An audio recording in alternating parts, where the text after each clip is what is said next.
I'm in charge of the household, and my rules are final. If you don't follow them, we'll get a divorce. Even though my husband was cheating on me, he still tried to boss me around. Why should I do everything he says? If that's how it's going to be, let's just get a divorce. I put all the loans in his name so he would see how much I contributed to our life together. My name is Belle. I'm 36 years old and work as a systems engineer. I've been married to my husband Derek for 6 years. We met through work because my company hired his company for some projects. When I was working for his company as a temp, he was very nice to me.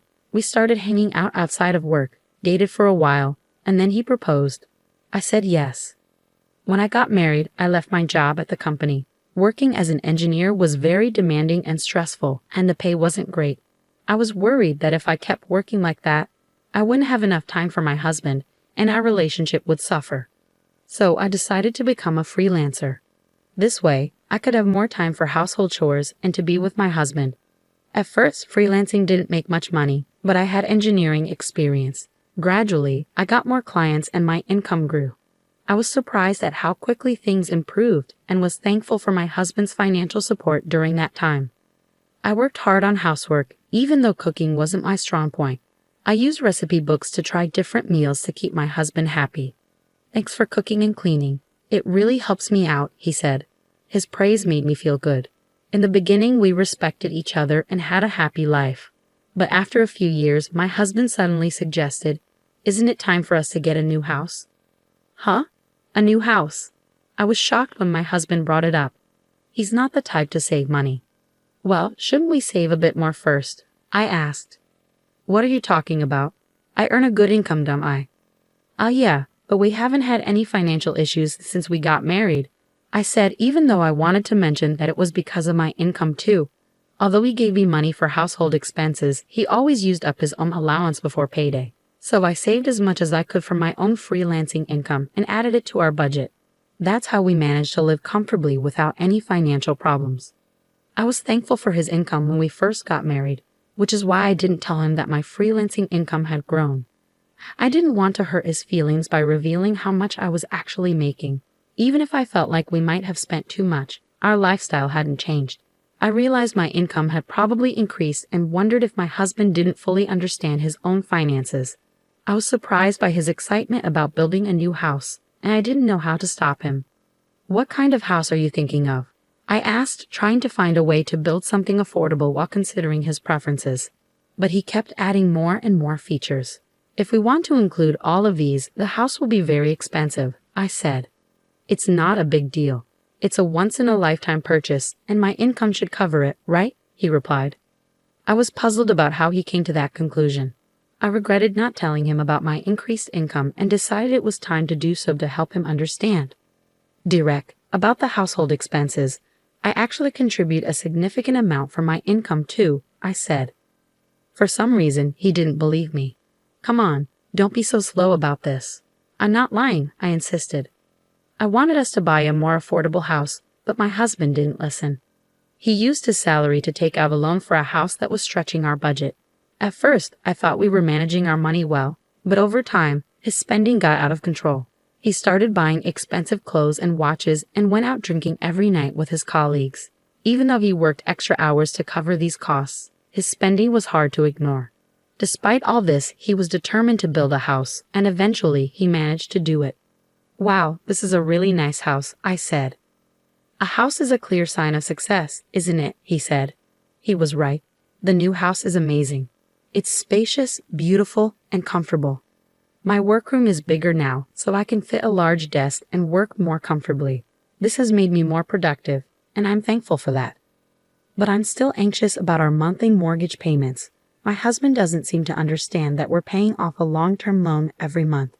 The house is in his name, but he tends to overspend, so his account is often empty. Because of this, I have to transfer my income into his account just to cover the mortgage. I'm getting frustrated with him, so one day, I decided to talk about it. "Don't you think you've been spending too much lately?" I asked. "I need you to think about things like the mortgage for the house," I said. My husband frowned and replied, "What are you talking about? We've been living normally since we bought the house." "If that's the case, then there's no problem. You're just stressing over small details. And isn't it because you manage your money poorly that you're short?" That's not my issue. What? Wait a minute. I'm always trying to save money from the daily expenses with the money you give me, and I'm also using my own earnings to cover the mortgage and other costs. So please don't talk to me like that. What's your problem? Besides, the amount you're contributing isn't that much, so don't act like it's a big deal. The one who earns the most is the best, and that's me. Don't try to give me advice, my husband said, trying to shut me down. I was shocked by how my husband had changed. He used to be kind and caring, but now our relationship felt strained. We barely talked, and sometimes we didn't even greet each other. He worked overtime more than ever and came home late at night. I started to question if it was okay to continue living like this. We were just coexisting under one roof without meaningful conversations. Maybe it would be better to get a divorce. But if there was a chance to fix things, I wanted to try. After thinking it over, I decided to take the first step and reach out to him. But my efforts were crushed when I saw him in town one day. I had gone out to buy a birthday gift for a friend. It was a weekday, so my husband should have been at work. But instead, I saw him in town, dressed casually, walking with a young woman I didn't recognize. I was stunned and immediately thought he might be having an affair. To find out the truth, I hired a private investigator. After about 3 weeks, I got the results and went to the detective agency. It turned out my husband was indeed having an affair. The woman was his colleague, and the relationship had been going on for about 2 years. I finally understood why my husband had started spending so much and coming home late. It was because he was having an affair. I was furious, especially after all the verbal abuse he had directed at me. He was the one being unfaithful. I felt foolish for trying to protect his feelings and our marriage. I decided to stop doubting and take action right away. When I rushed home, my husband was sitting on the sofa watching sports. I stood in front of the TV and laid out the evidence of his affair in front of him. "Explain this," I demanded. At first he looked surprised, but his expression quickly changed. "Oh, that's Meg. She's my new wife." "New wife? What are you talking about?" "Well, now that you know, there's no point in hiding it. Unfortunately, you're no longer needed." "What are you saying?" "Frankly, I don't need you in my life anymore. But Meg doesn't want to do housework, so you can stay and take care of that for her." "What? Are you out of your mind?" "I would never do that." When I said that, my husband's face turned red with anger. "I'm the breadwinner here, so my rules are final. If he can't follow them, then it's divorce." Even though he was having an affair, he was still trying to control me. Why should I listen to him? "Fine, let's get a divorce." "Huh? You had an affair, so we can't stay married. Let's just get a divorce." He was surprised but soon agreed. "Okay, but don't come crying to me later.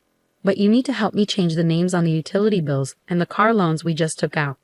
I changed all the loans into my husband's name and got divorced. He probably thought it was over, but for me, it was just the beginning. You should realize how much I supported you. The day after the divorce was finalized, I was already settling into my new apartment. Then, I got a bunch of calls from my ex-husband. Since he hadn't paid me any compensation yet, I hadn't blocked his number. When I answered, he sounded flustered and said he needed to talk. I reluctantly agreed to meet him at a cafe, but he showed up with his mistress. "Well, you two seem to be getting along. What's this about?" "Why didn't you tell me?" I asked. He looked upset and said, "Every month I'm getting hit with a huge amount for loans. Why are the food expenses, car loans, utilities, and everything else so high? What are you trying to do by leaving all that on me?" "I divorced you and moved out, so it's only fair. I don't have any other intentions," I replied. "Shut up. This is fraud. I'll sue you," he said. My ex-husband and his mistress glared at me, holding each other's arms. They both blamed me, but I couldn't accept their absurd accusations. "It's your fault for not understanding the situation. I showed you the documents, didn't I? The house loan was in your name, so it's only fair you pay it. I've been transferring the necessary money into your account. How could you, with your small income, cover all that?" As someone with a poor grasp of the situation, I explained calmly. I was working as a freelance engineer and making around $200,000 a year. "Is that true?" he asked, clearly shocked by how much I was earning compared to him. It didn't matter if he was surprised or not. What mattered was that I hadn't received proper compensation yet, so I planned to pursue it through a lawyer. "Are you trying to swindle money from us?" he demanded. "I'm just claiming what's rightfully mine." "I'll also be making claims against your mistress," I said. I received compensation from both of them for the emotional distress they had caused me. My ex-husband's mistress was devastated to find out he wasn't using his own money to pay for the loan. The next day, she disappeared from his life. Their affair ended just like any other when the money ran out. Now my ex-husband lives a lonely life, struggling to pay off his loan and make ends meet while commuting between work and home.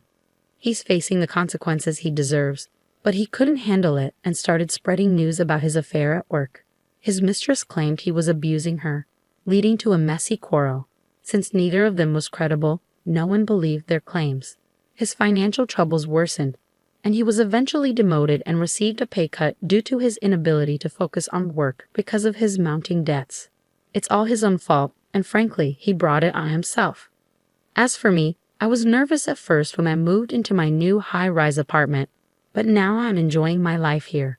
I'm not interested in marriage or romance for a while, but that doesn't mean I want to be alone forever. If I meet someone in the future, I hope we can build a supportive relationship based on what I've learned from this experience. For now, I'm focusing on working hard and making the most of my time for myself.